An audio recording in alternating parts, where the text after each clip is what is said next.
اسرار کا بیان۔ روزہ ایمان کا چوتھائی حصہ ہے، جیسا کہ ایک حدیث میں ہے الصوم نصف الصبر، اور یہ ترمذی کی حدیث ہے جس کو رجل من بنی سلیم نے روایت کیا ہے، اور ابن ماجہ کی حدیث ہے جس کو ابو ہریرہ رضی اللہ تعالیٰ عنہ نے روایت کیا ہے۔ روزہ صبر کا نصف ہے۔ صبر کے بارے میں ارشاد نبوی ہے الصبر نصف الایمان، صبر آدھا ایمان ہے۔ اس سے معلوم ہوا کہ روزہ ایمان کا چوتھائی حصہ ہے۔ تمام عبادات میں صرف روزے کو یہ خصوصیت حاصل ہے کہ اس کی نسبت اللہ تعالیٰ کی طرف ہے۔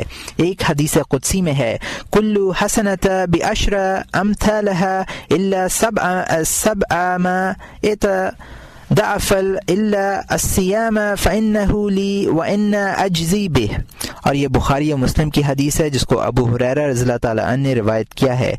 ہر نیکی کا اجر 10 سے 700 گنا تک ہوگا، مگر روزہ رکھنا یہ ایک ایسا عمل ہوگا جس کے اجر کی کوئی حد نہیں، میرے لیے ہے، میں ہی اس کی جزا دوں گا۔ والذی نفسی بیدیہ لخلوف فی الصائم الطیب عند اللہ من ریح المسک یقول اللہ انما یزرع شہوتہ وطعامہ وشرابہ لا جلا فالصوم لی وانا اجزی بہ، اور یہ بخاری و مسلم کی حدیث ہے جس کو ابو ہریرہ رضی اللہ تعالیٰ عنہ نے روایت کیا ہے۔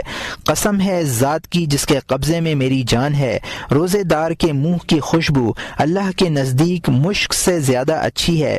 اللہ تعالیٰ کہتے ہیں کہ روزہ دار اپنی خواہش، اپنا کھانا اور پینا صرف میرے لیے چھوڑتا ہے، اس لیے روزہ میرے لیے ہے اور میں اس کا بدلہ دوں گا۔ روزے دار سے اس کے روزے کے بدلے میں اللہ تعالیٰ کی ملاقات کا وعدہ کیا گیا ہے۔ لِكُلِّ شَيْءٍ بَابًا وَبَابَ الْعِبَادَةِ الصَّوْمُ، اور یہ ابن المبارک فی الزہد کی حدیث ہے جس کو ابو دردہ رضی اللہ تعالیٰ عنہ نے روایت کیا ہے۔ ہر چیز کا ایک دروازہ ہوتا ہے، عبادت کا دروازہ روزہ ہے۔ نوم الصائم عبادہ، اور یہ ابو منصور ویلمی کی حدیث ہے جس کو عبداللہ ابن ابی اوفا رضی اللہ عنہ نے روایت کیا ہے۔ روزے دار کا سونا بھی عبادت ہے۔ للصائم فرحتان، فرحت عند الافطار وفرحت عند لقاء ربہ، اور یہ بخاری و مسلم کی حدیث ہے جس کو ابو ہریرہ رضی اللہ تعالیٰ عنہ نے روایت کیا ہے۔ روزے داروں کو 2 خوشیاں حاصل ہوتی ہیں، ایک خوشی افطار کے وقت اور ایک خوشی اپنے رب سے ملاقات کے وقت۔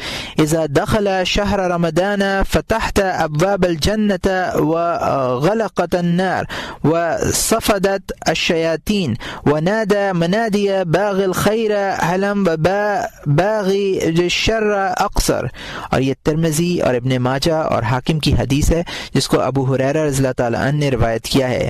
جب رمضان کا مہینہ آتا ہے تو جنت کے دروازے کھول دیے جاتے ہیں اور دوزخ بند کر دی جاتی ہے، شیاطین کو بیڑیاں پہنا دی جاتی ہیں، اور ایک پکارنے والا اعلان کرتا ہے کہ خیر کی طلب کرنے والے آگے آ اور شر کی طلب کرنے والے بس کر۔